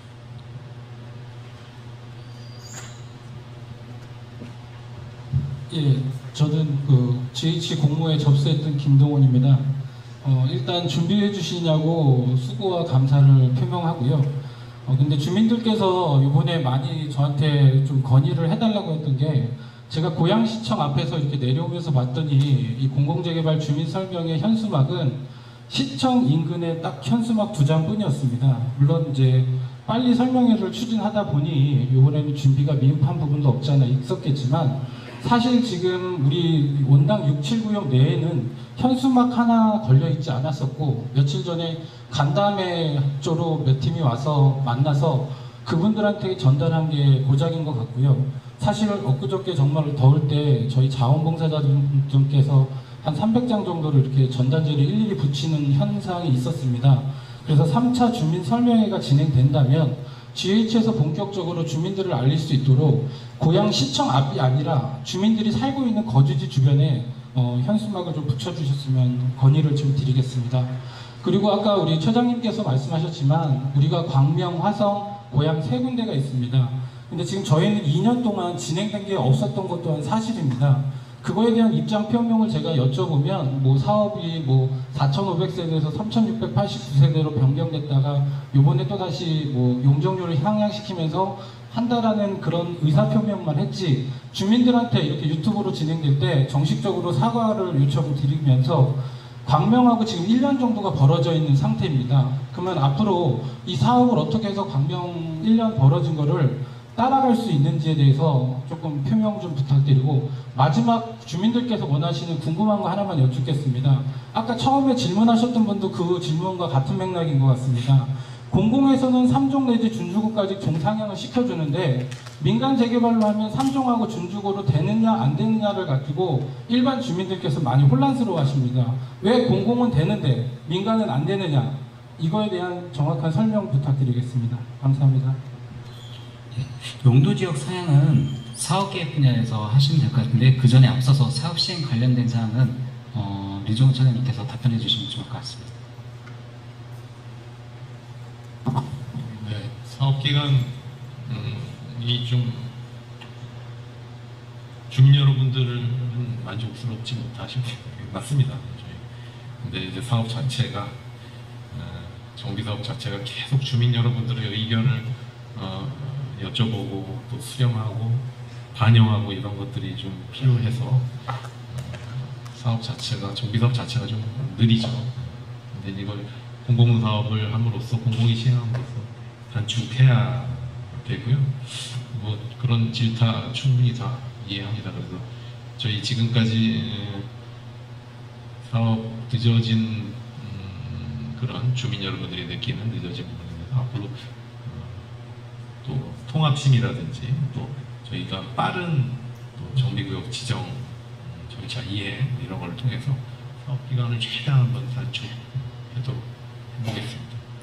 그리고 지금 저희 이제 광명, 화성, 고양 이렇게 이제 1차로 지정이 된 후보지 지정이 됐는데 광명이 뭐 빠르다고는 하는데 그렇게 빠른 건 아닙니다. 지금 현재 이제 정비구역 지정 업체 선정이 돼 있는 상황이고요. 뭐 저희도 곧 업체 선정할 겁니다. 원당 6, 7도 업체 선정하게 되면 뭐 스피드가 그렇게 느린 건 아니니까요. 그 부분을 저희가 물론 좀 스피드 있게 지정하지 못한 부분은 저희가 죄송스럽게 생각을 하고 앞으로 사업 시행을 하면서 어느 공공재개발 사업보다도 사업 기간을 더 빨리 단축시키고 안정적으로 끌고 갈 수 있도록 최선을 다하겠습니다. 감사합니다. 예, 문의하셨던 민간에서는 용도지역 상향이 왜 안 되느냐, 정말 안 되느냐 하셨던 부분에 대해서 답변 드리겠습니다. 명확하게는 현행 법령 그리고 그 현재 상위계획상 실질적으로 그 준주거나 제3종 일반 주거지역으로 종상향은 민간 재개발로는 불가합니다.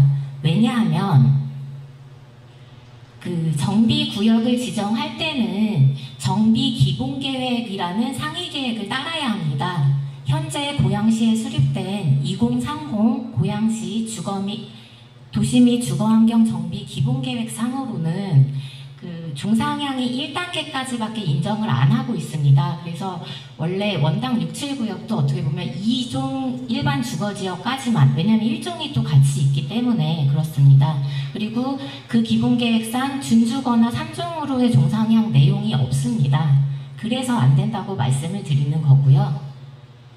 하지만 공공재개발은 왜 되냐? 공공재개발 사업 특례라는 게 있어서 원래는 모든 정비구역을 지정할 때는 그 정비 기본계획을 따라야 하는데 공공재개발 사업은 공익성이 우선되기 때문에 너희들이 계획을 수립을 해서 도시계획위원회 심의를 거쳐서 시장이 인정을 해주면은 그렇게 지정이 되면 그 계획이 변경되는 걸로 간주해 주겠다라는 내용이 있습니다. 법상. 그래서 지금 현재로서는 공공재개발로서만 높은 용적률을 가져갈 수 있다는 부분이 사실임을 지금 이 자리에서 알려드립니다. 답변 감사드립니다. 더 추가적인 질문 있으신 분은 손을 들어주시면 좋겠습니다.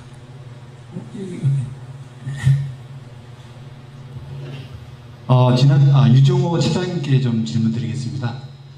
지난 7월 달에 저희가 미팅을 가졌잖아요. 근데 그때 저희가 그 GH 브랜드 네임에서 자연해가 붙느냐 안 붙느냐를 갖고 좀 토론을 했었던 것 같은데, 제가 알기로는 그 LH에서는 지금 공공재개발인 경우 안단테란 그 브랜드 네임을 하지 않는 걸로 알고 있거든요. 근데 GH는 그날 제가 그 문의를 했을 때 뭐 사용하겠다 이렇게 말씀을 하셨어요. 그래서 거기에 대해서 좀 명확한 답변을 좀 부탁드립니다.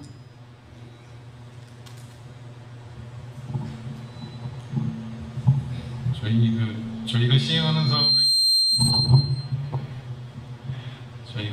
사업에 대해서는 이제 자연엔이라는 현재 브랜드를 쓰고 있습니다. 현재 쓰고 있고요.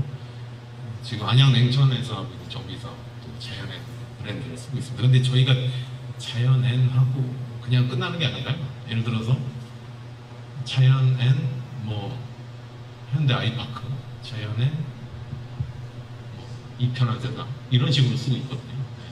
그렇기 때문에 이게 그렇게 싫으신지 참, 저희는 안타깝습니다. 저희는 예. 저희도 시공사 이름이 들어가요. 앞에 붙어야 된다는 말씀이시죠? 아예 안 쓰죠. 뭐 이런 부분도 이제 그 의견을 주시면 저희가 한번 검토하겠습니다. 근데 이게 저희 브랜드 가치를 이제 뭐 높이지 못한 저희의 잘못도 있긴 있겠지만 자연은 저희 회사의 브랜드 저는 자연은 브랜드를 저는 좋다고 생각을 하는데 뭐 주민 여러분들이 어떻게 또 다르게 생각하신다면 그 부분은 한번 또 검토해 보겠습니다. 네. 제가 좀 추가적인 말씀을 더 덧붙인다면요. 저희는 뭐 자연인 브랜드가 있는데 저희가 신도시 사업 같은 거 하게 되면 이제 저희도 자체 아파트를 건립하게 되는데 저희는 좀 마케팅 수단으로서 제일 신도시 내에서 제일 입지가 좋은 광교 같은 경우도 광교 도청역 앞에 저희가 아파트를 지었기 때문에 그런 브랜드 이미지가 그렇게 LH와 달리 조금은 더 좋은 걸로 알고 있고요. 아마 그 찾아보시면 대부분 그 지역 내에 뭐 이런 표현은 어떨지 모르지만 대장 아파트 성격의 아파트들이 다 자연의 아파트들이 많습니다. 그리고 지금 아마 이 자리에서 처장님께서 답변 못 하신 이유가 좀 그 아파트 브랜드에 대해서는 좀 사업의 진행 단계에서 가서 결정할 문제라서 지금 이 자리에서 뭐 된다 안 된다 말씀드리기 좀 어려운 점 이해해 주셔서 고맙겠습니다.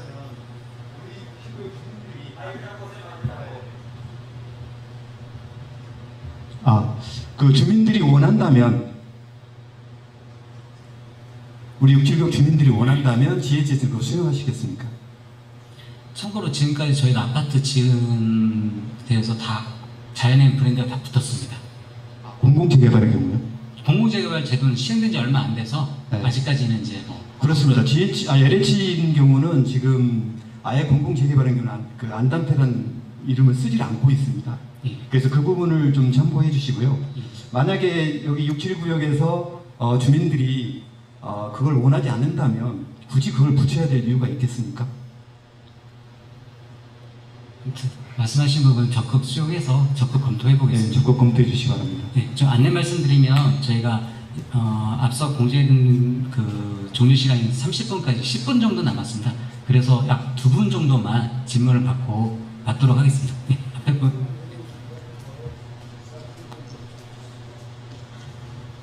우리가 지금 67구역 이거 공공개발 사업을 하고 있는데 지금 자연이라고 하면 이게 GH인지 뭔지 아무도 몰라요.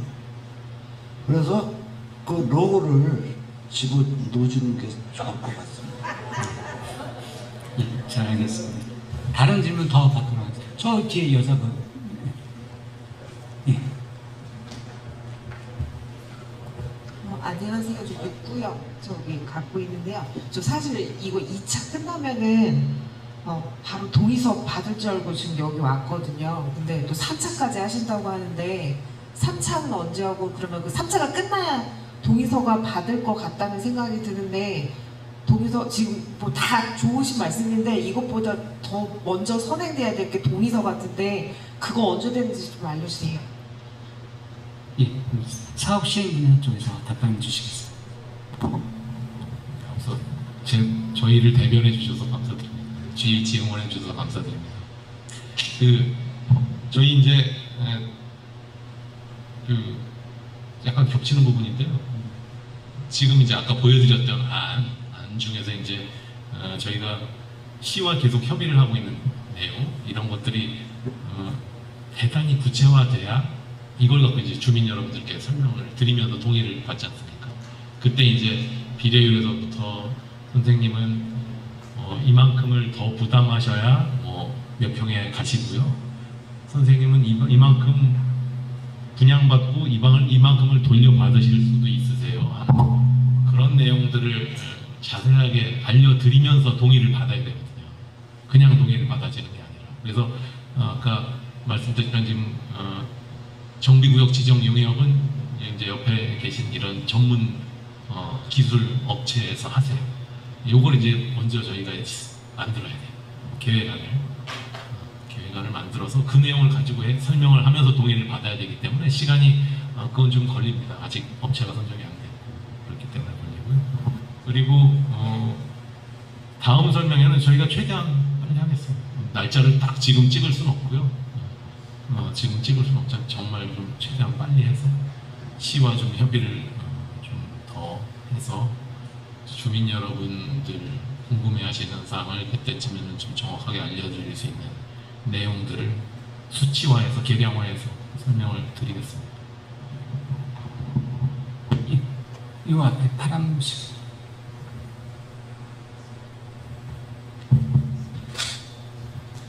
예, 박종관이라고 합니다. 아까 발표자께서 그 통합 재개발이라고 발언을 하시더라고요. 근데 이게 6, 7구역을 묶어서 하는 하나의 사업지가 아니고 이게 6구역, 7구역을 뭔가 별도로 뭐 이렇게 가져가면서 뭐 이렇게 묶어서 하는 그런 개념인지 좀 정확하게 모르겠거든요. 뭐 그냥 임의로 발표할 때 그렇게 표현했던 것 같긴 한데 아니라고 하면 그러면 어떻게 그거를 조율할 건지 뭐 그런 설명이 좀 필요할 것 같고요. 또 한 가지는 아까 수수료 부분인데요. 4% 3%는 제가 뭐 건설회사에서 한 20몇 년 근무를 했는데 뭐 턱없이 사실은 높은 수수료율이고요. 이게 재개발 성격상 모든 게 이게 주민들 부담이지 않습니까? 제가 제안을 드리면 뭐 1% 이하로 하든지 아니면 그냥 제가 볼 때는 그 이하로 좀 검토를 하셔야 될 것 같고 마지막으로 여쭤보고 싶은 거는 그렇다 그러면 아까 4% 3%의 그 산정 기준이 있을 거예요. 뭐 매출액 기준인지 아니면 뭐 최종 그 뭐 영업이익 기준인지 좀 그걸 좀 알고 싶습니다. 예, 사업 시행 분야 쪽에서 다시 한번 답변 주시면 좋을 것 같습니다. 6, 7구역 별도로 하는 거는 뭐 별도의 구역인데 뭐 이거 하나로 가능하냐 그 말씀이신 건가요? 아니면 통합 재개발? 그러니까 6, 7구역을 말씀을 드리면 하나의 구역입니다. 하나의 구역에 하나의 시행자 이렇게 생각을 하시면 돼요. 이름이 6, 7구역인 것은 그러니까 촉진지구일 때 이름이 당초에 6구역, 7구역으로 되어 있기 때문에 주민 여러분들을 오히려 이제 이름을 바꾸면 더 혼선이 있다고 해서 6, 7구역으로 저희가 한 거고 이거는 뭐 정비구역 지정할 때 바뀔 수도 있습니다. 그럼 수수료 얘기 자꾸 말씀을 하시는데 수수료 저희 뭐 충분히 조정하겠습니다. 조정하고요. 법에서 정한 사항은 아닙니다. 법에서 정한 사항은 아니기 때문에 저희도 여러분들께 주민 여러분들께 사업 그러니까 이렇게 보시면 되죠. 거꾸로 주민 여러분들께 사업을 잘 해서 최고의 수익을 드리고 최소한의 부담을 만들어 드리면 저희는 거기에 합당한 수수료를 받아야겠죠. 그런데 아닌 말로 GH가 사업을 정말 못하고 엉망으로 했다. 수수료 못 받을 수도 있는 거 아닙니까? 사업을 못했으면 너희 수수료 받을 자격이 없어요. 그렇기 때문에 일단 저희는 최선을 다해서 사업을 시행할 거고요. 그다음에 수수료는 주민 여러분들과 충분히 협의를 해서 아까 먼저 말씀드린 그런 데이터들 상한선을 정한다든지 이런 부분들도 같이 고민하면서 협의하면서 소통하면서 그렇게 정하겠습니다. 너무 걱정하지 마십시오. 수수료. 예. 앞에 여성분. 예, 저는 그냥 건의 한번 하고 싶습니다. 저희가 저희 동네에서 여기까지 오는 동안 시간이 그냥 걷기는 너무 힘들기 때문에 문해여관이라고 저희 시청에 있잖아요. 다음 주민 설명회 때는 그런 데서 좀 가까운 데서 좀 했으면 좋겠습니다. 그래서 많은 참여를 할 수 있게 해주셨으면 좋겠습니다. 예, 잘 알겠습니다. 보통 여기 다 그렇게 대중교통 이용해서 오셨나요? 저희가 사실 문예관도 생각을 했었는데 일단 대관이 다 되어 있기 때문에 거기 예약하지 못했고요. 그리고 거기는 그 시청사기 때문에 주차하기가 좀 어려워서 그런 부분도 생각했는데 다음에는 아까 말씀하신 것처럼 적극 검토해 보겠습니다. 네, 다음 질문 하신 분 말고 아까 새롭게 하신 여기 선생님.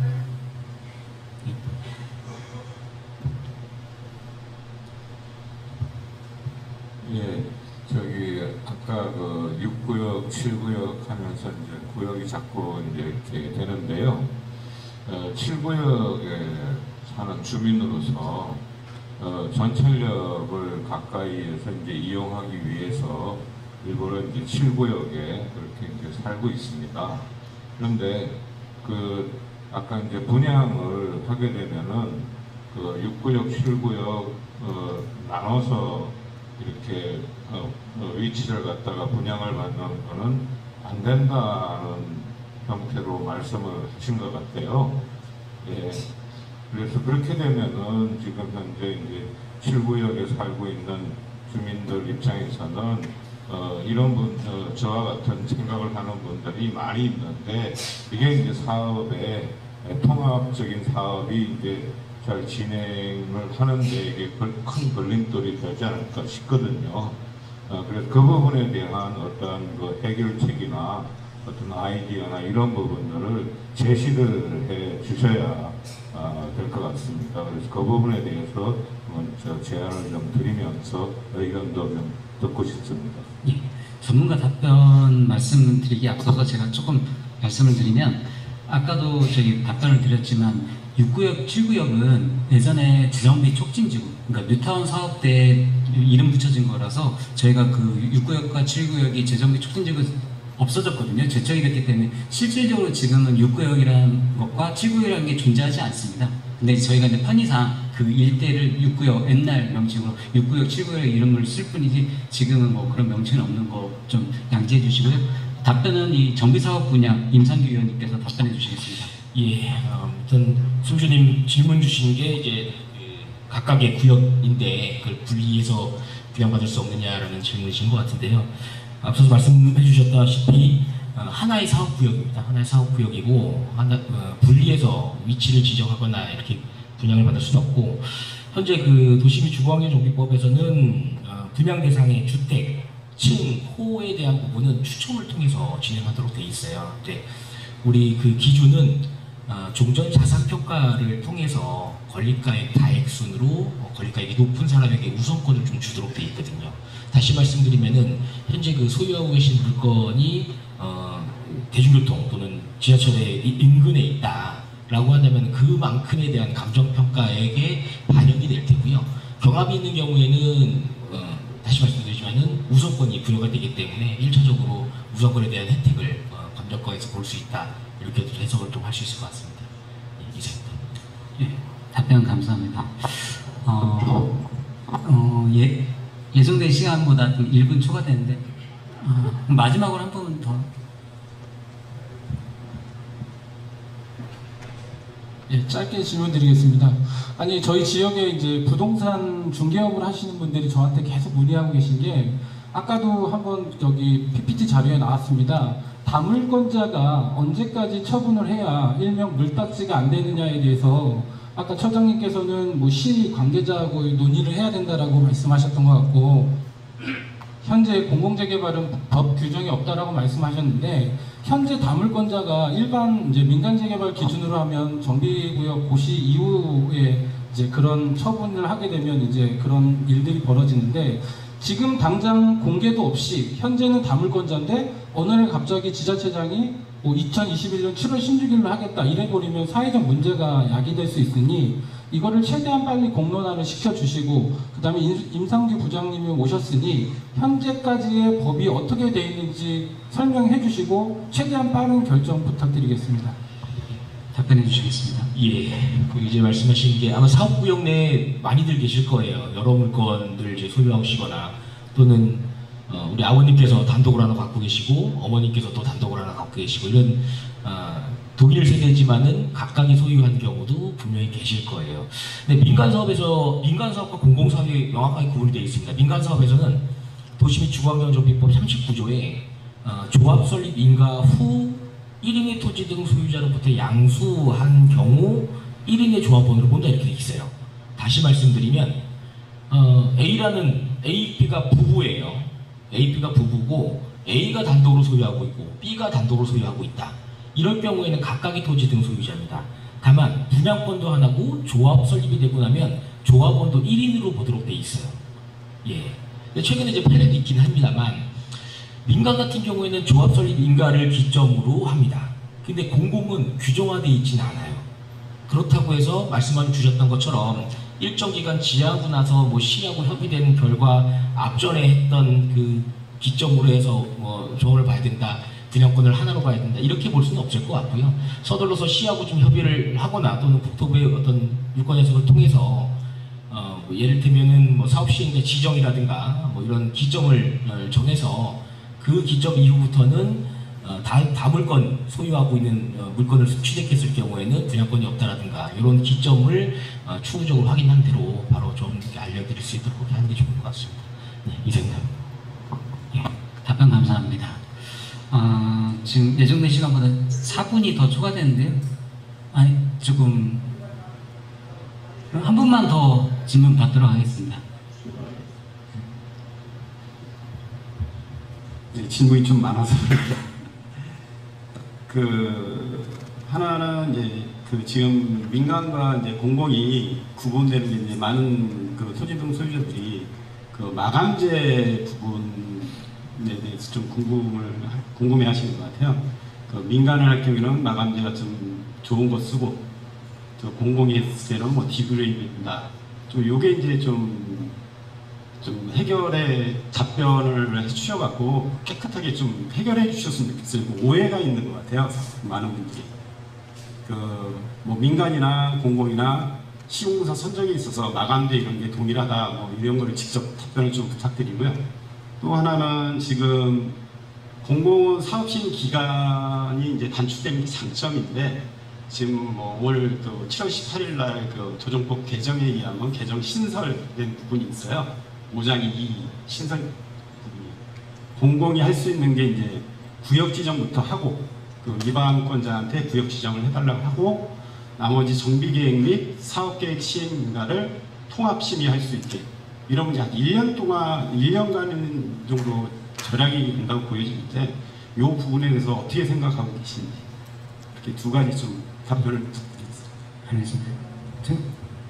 제가 얼마 전에 유선으로 전화 민원을 받았던 상황이기도 한데 공공 재개발 하게 되면 공사비가 저렴하다 이런 말들이 이제 있고 사실이고요. 저희가 그렇게 이야기도 했는데 그 말들이 약간 좀 와전되는 경향이 있는 것 같은데요. 저희가 이제 공사비가 공공이 하게 되면 저렴하다는 거는 값싼 어떤 자재나 그런 것들 쓴다는 얘기가 아니라요. 저희 같은 경우도 지금 현재 뭐 신도시 조성부터 아파트, 산업단지 여러 건설 사업들을 하잖아요. 그러다 보니까 저희가 공사적인 건축이나 여러 가지 전문 분야이기 때문에 일반 재개발 조합에서 상대하는 것보다 저희가 원가나 이런 부분도 알기 때문에 시공자의 어떤 마진을 좀 더 줄일 수 있는 여지가 있기 때문에 민간 재개발보다는 저희가 공사비가 더 낮아질 거라는 거지 자재에 대한 문제는 아닙니다. 자재는 똑같습니다. 저희도 돈 많이 쓰면 더 좋은 아파트 될 수도 있고요. 근데 적정 범위 내에서는 민간보다는 더 저렴하게 공사비를 절약할 수 있겠다. 그 말씀으로 대답을 대체하고요. 그 다음에 아까 새로 바뀌게 된 도정법 관련된 사항은 정비사업 분야에서 답변 주시도록 하겠습니다. 예, 말씀 주셨던 게 사실 내년 1월부터 지금 시행을 예정을 하고 있고요.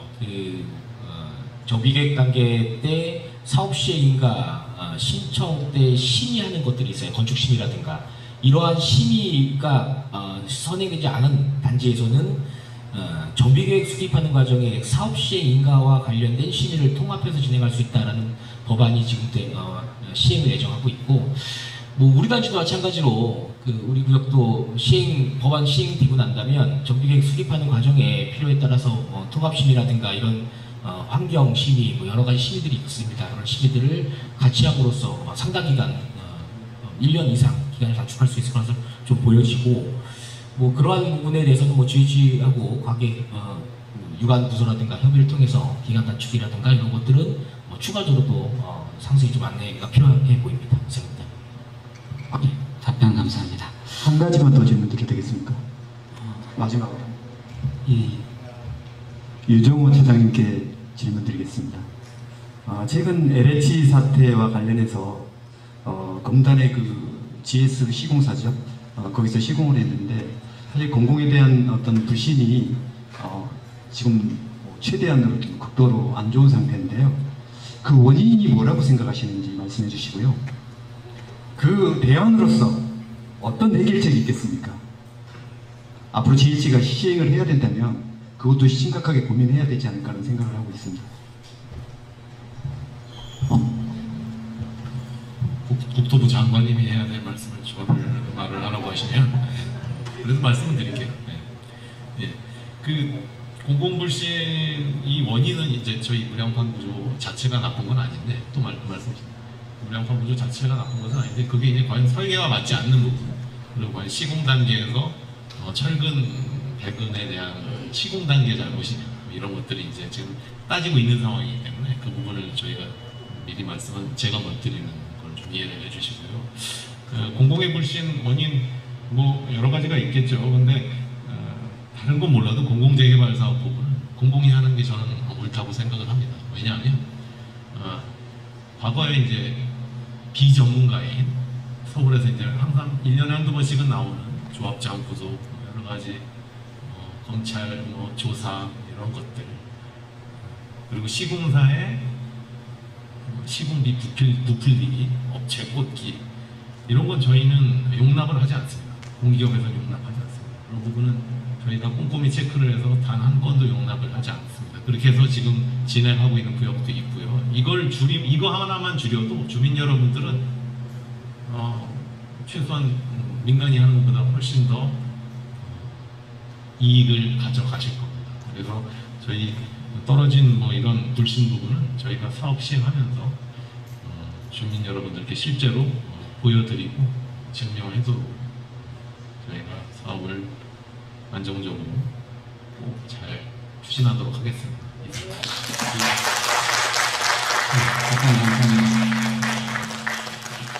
지금까지 답변해주신 전문가 네 분에게 다시 한 번만 박수 부탁드리겠습니다. 아무쪼록 모든 분들의 궁금증이 다 해소되는 시간이 되었기를 바라면서 이곳으로 고향 원당 679역 공공재개발사업 제2차 주민설명회를 마치도록 하겠습니다. 감사합니다. 조심히 돌아가시기 바랍니다.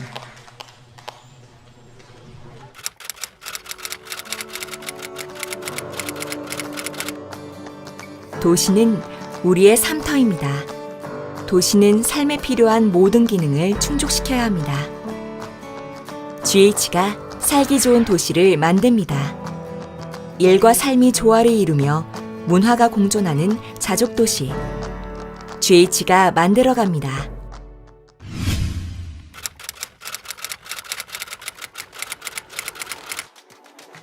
산업단지는 지역